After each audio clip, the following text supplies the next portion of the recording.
Hello guys, welcome to active science classes. तो बच्चों, ये है एसिड बेसिस एंड सॉल्ट्स का पार्ट 5 और इसमें हम बात करेंगे importance of pH in daily life. जी हाँ, इसमें हम बात करेंगे कि पीएच का हमारे डेली लाइफ और डेली रूटीन पर क्या इफ़ेक्ट होता है, हमारे आसपास के एटमॉस्फेयर पर इसका क्या इफ़ेक्ट होता है और किस तरीके से इस पीएच के इफ़ेक्ट को हम कम कर सकते हैं। इसके अच्छे और बुरे दोनों इफ़ेक्ट्स के बारे में हम बात करेंगे। तो चलिए शुरू करते हैं आज का वीडियो।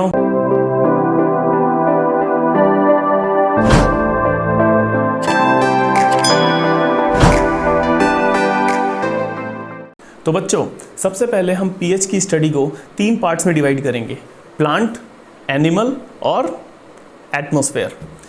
तो सबसे पहले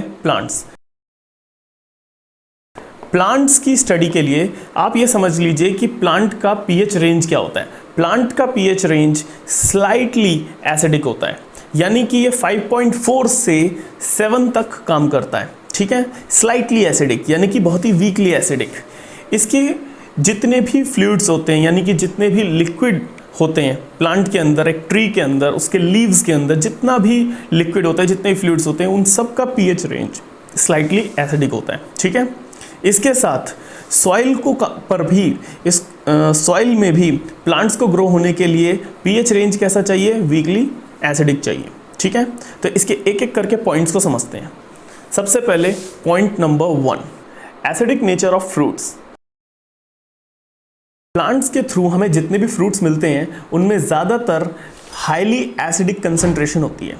हम जब बात करते हैं प्लांट्स की, तो प्लांट्स की जो अपनी बॉडी है, लीव्स, ट्रंक, सॉइल, ये सब चीज़ें स्लाइटली एसिडिक होती हैं, वीकली एसिडिक होती हैं, लेकिन जो उनके फ्रूट्स होते हैं वो हाईली एसिडिक होते हैं। कुछ प्लांट्स, ठीक है, कुछ फ्रूट्स की हम बात कर रहे हैं, जैसे सिट्रस फ्रूट्स हुए, जैसे कि एप्पल हुआ। ठीक है, इन सब का पीएच रेंज 2.4 से 3.9 तक होता है, यानी कि जो बहुत ही ज़्यादा खट्टे फल होते हैं उनका पीएच 2.4 से 2.7 के बीच में होता है, और जो कम खट्टे होते हैं या फिर जिनका पीएच जो हमें हल्के खट्टे लगते हैं, ठीक है, उनका पीएच 3 से 3.9 के आसपास आता है। ठीक है, now point 2, use of fertilisers in soil. Use of fertilisers to neutralise the acidic effect of soil. Soil के अंदर कुछ एसिडिक इफेक्ट्स आ जाते हैं जिनको न्यूट्रलाइज करने के लिए और बेटर क्रॉप प्रोडक्शन करने के लिए फर्टिलाइजर्स का यूज़ किया जाता है, क्योंकि फर्टिलाइजर्स का नेचर बेसिक होता है। उसमें यूरिया, जो कि एक बहुत ही वीक बेस है, यूरिया का यूज़ होता है, और दूसरे फर्टिलाइजर्स जिनमें ध्यान रखा जाता है कि वो बहुत ही वीकली बेसिक हों। ठीक है, एसिडिक रेंज को कंट्रोल करने के लिए फर्टिलाइजर का यूज़ किया जाता है। Now point 3, pH level influences the activity of microorganism which contributes to decompose the organic matter। यानी कि जो pH लेवल सॉइल का होता है वो धीरे धीरे कम होने लगता है, यानी कि बहुत ज़्यादा एसिडिक होने लगता है। कब एसिडिक होता है? जब उस पर बैक्टीरिया बहुत तेज़ी से काम करने लगते हैं। ठीक है, जब भी कोई ऑर्गेनिक मैटर को डिकम्पोज करना होता है तो बैक्टीरिया बहुत तेज़ी से काम करते हैं, और बैक्टीरिया के काम करने की वजह से, ऑर्गेनिक मैटर के डिकम्पोजिशन की वजह से वो सॉइल एसिडिक हो जाती है। ठीक है, जिसको कंट्रोल करने के लिए ही फर्टिलाइजर यूज होते हैं। नाउ अब हम बात करते हैं पीएच की एनिमल लाइफ पर क्या इफेक्ट होता है। ठीक है,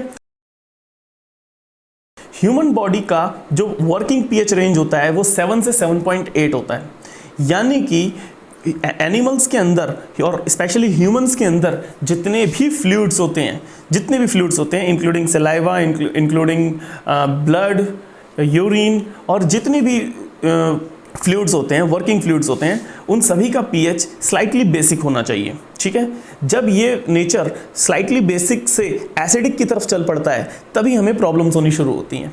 ठीक है, तो वो कैसी प्रॉब्लम्स होती हैं उन्हें एक एक करके हम देखते हैं। ठीक है, सबसे पहले problem number 1, production of gastric juice in stomach. आपको पता होगा कि स्टमक के अंदर गैस्ट्रिक जूस तैयार होता है, जिसके अंदर HCl एक कंपोनेंट है। HCl हाइड्रोक्लोरिक एसिड एक स्ट्रॉन्ग एसिड है जिसकी बहुत ही वीक कंसंट्रेशन गैस्ट्रिक जूस में पाई जाती है। इस HCl का यूज़ खाने को डाइजेस्ट करने में किया जाता है, लेकिन इसकी कंसंट्रेशन इतनी कम होती है जिसकी वजह से हमारे पेट को कोई भी नुकसान नहीं होता, इवन वो फ़ायदा होता है, क्योंकि कुछ पीएच रेंज के अंदर हमारी बॉडी के एंजाइम्स काम करते हैं। ठीक है, अब बात करते हैं कि एसिडिटी क्या होती है। बॉडी के अंदर HCl की क्वांटिटी बढ़ने लगती है या फिर हम कोई ऐसी चीज़ खाते हैं जो एसिडिक नेचर की है, तब कभी कभी हमारा जो बॉडी है, हमारा जो स्टमक है, वो उस एसिड को डाइजेस्ट नहीं कर पाता और जिसकी वजह से क्या होता है, अल्सर जैसी प्रॉब्लम्स क्रिएट होने लगती हैं। ठीक है, तो उस इफेक्ट को न्यूट्रलाइज करने के लिए हम कुछ बेसिक लिक्विड्स या बेसिक मेडिसिन्स लेते हैं, जैसे मिल्क ऑफ मैग्नीशिया या फिर हम बेकिंग सोडा भी खाते हैं। ठीक है, तो ये बेसिक प्रोडक्ट्स जो स्टमक है उसकी एसिडिटी को न्यूट्रलाइज करने के लिए हम यूज़ करते हैं। Now point number 2, tooth decay caused by acidic effect. बच्चों आप जानते होंगे कि हमारे जो टूथ होता है वो उसकी जो ऊपर की लेयर होती है, सबसे टॉप मोस्ट लेयर होती है, वो इनेमल की बनी हुई होती है, जो कि एक बेसिक कंपाउंड है। ठीक है, उसको बोलते हैं कैल्शियम फॉस्फेट। वो इस बॉडी का सबसे स्ट्रॉन्गेस्ट सब्सटेंस माना जाता है। ठीक है, it is the strongest part of human body, लेकिन उसकी एक खासियत भी है कि वो वाटर में इनसॉल्यूबल होता है, जिसकी वजह से हम जितना भी पानी पीते हैं उसकी वजह से दांतों पर कोई असर नहीं होता।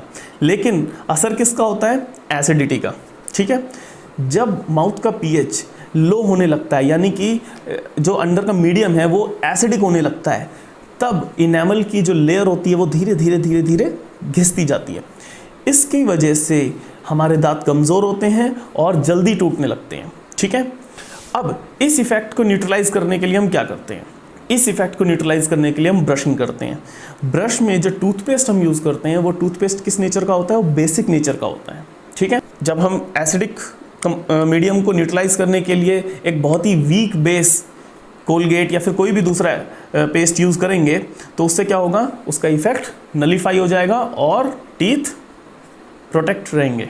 ठीक है, now point number 3, production of acid due to the micro organism working in mouth. बच्चों जितना भी हम खाना पीना खाते हैं उसके कुछ पार्टिकल्स हमारे माउथ में, हमारे दांतों के आसपास रह जाते हैं। ठीक है, इसीलिए कहा जाता है कि हमें खाने के बाद कुल्ला करना चाहिए या दांतों को अच्छे से साफ करना चाहिए, रात को सोने से पहले ब्रश करना चाहिए, क्योंकि जब हम ऐसा नहीं करते हैं तो जितने भी माइक्रो ऑर्गेनिज्म या बचे हुए खाने की वजह से जो बैक्टीरिया जनरेट हो जाते हैं हमारे माउथ के अंदर जो जनरेट हो जाते हैं, उनकी वजह से माउथ का pH एसिडिक होने लगता है और उसी को कंट्रोल करने के लिए हमें लगातार अपने दांतों को साफ रखना चाहिए और दिन में कम से कम 2 बार ब्रश करना चाहिए। ठीक है, इसी के ऊपर घुमा घुमा के क्वेश्चंस आते हैं। ये जो मैंने पॉइंट्स बताए हैं एसिडिक के लिए, एनिमल्स इफेक्ट के लिए, प्लांट्स इफेक्ट के लिए, इन्हीं के ऊपर घुमा घुमा के क्वेश्चंस आते हैं। ठीक है, तो अब हम बात करते हैं एटमॉस्फेयर पर इसका क्या असर देखा जाता है। एटमॉस्फेयर में आप जानते हैं कि एसिड रेन होती है। एसिड रेन का रीज़न क्या होता है, जब हवा में सल्फर डाइऑक्साइड एक क्वांटिटी से ज़्यादा हो जाता है। ठीक है, सल्फर डाइऑक्साइड हवा में होता है, लेकिन जब वो एक क्वांटिटी से ज़्यादा हो जाता है, ठीक है, जो पॉल्यूटेंट्स हैं उनकी वजह से उसकी जब कंसंट्रेशन बढ़ जाती है, तब वो क्या करता है, तब वो वेपर्स में कन्वर्ट होके एसिड के साथ नीचे आता है, सॉरी रेन के साथ नीचे आता है, और उस रेन को ही एसिड रेन कहते हैं। ठीक है, उसकी वजह से क्या होता है, उसकी वजह से सॉइल का pH पे असर पड़ता है, क्योंकि जो बारिश होती है वो खेतों में भी होती है, सब जगह होती है, तो जब वो पानी सॉइल में जाता है तो आप समझ ही गए हैं कि एसिडिक इफेक्ट में तो सॉइल काम नहीं करेगी। ठीक है, प्लांट्स खराब हो जाएंगे, हमारी बॉडी पर भी उसका गलत असर पड़ता है। बहुत सारे एनिमल्स जो बाहर घूमते हैं, ठीक है, हम लोग तो अपने घर में, जो एनिमल्स बाहर घूमते हैं उनके ऊपर उसका असर पड़ता है। ठीक है, एयर के अंदर माइक्रो ऑर्गेनिज्म और एयर के अंदर जो पार्टिकल्स हैं, ठीक है, वो भी खराब हो जाते हैं, वो भी जब हम एयर इनहेल करते हैं तो हमारी बॉडी में आ जाते हैं। तो इस तरीके से जो एटमॉस्फेरिक एसिडिटी है, ठीक है, उसकी वो भी हमारी बॉडी पर और हमारी लाइफ पर असर डालता है, इसलिए उसका pH भी कंट्रोल होना इंपॉर्टेंट है। ठीक है, उसकी वजह आप जानते हैं कि एसिड रेन क्यों होती है, जब हवा में पॉल्यूटेंट्स बढ़ जाते हैं, एसिडिक पॉल्यूटेंट्स बढ़ जाते हैं, तब एसिड रेन होती है। ठीक है, तो बच्चों ये था आज का वीडियो और इसमें हमने बात करी importance of pH in daily life. ठीक है, हमारी डेली लाइफ पर pH का क्या असर पड़ता है, इसी के ऊपर घुमा फिरा के 2-3 तरीके से क्वेश्चन आ जाते हैं, जो पॉइंट वाइज मैं आपको बता रहा हूँ। सबसे पहले टूथ डिके के ऊपर क्वेश्चन ज़रूर आता है। ठीक है, मोस्टली को ये क्वेश्चन पूछा जाता है कि टूथ डिके क्यों होता है, ब्रशिंग क्यों इंपॉर्टेंट है। ठीक है, या फिर डाइजेशन ऑफ फूड के ऊपर आ जाता है, जिसमें आपसे पूछा जाता है कि भाई एक इंसान है जिसको एसिडिटी की प्रॉब्लम हो रही है तो आप उसे क्या सजेस्ट करेंगे।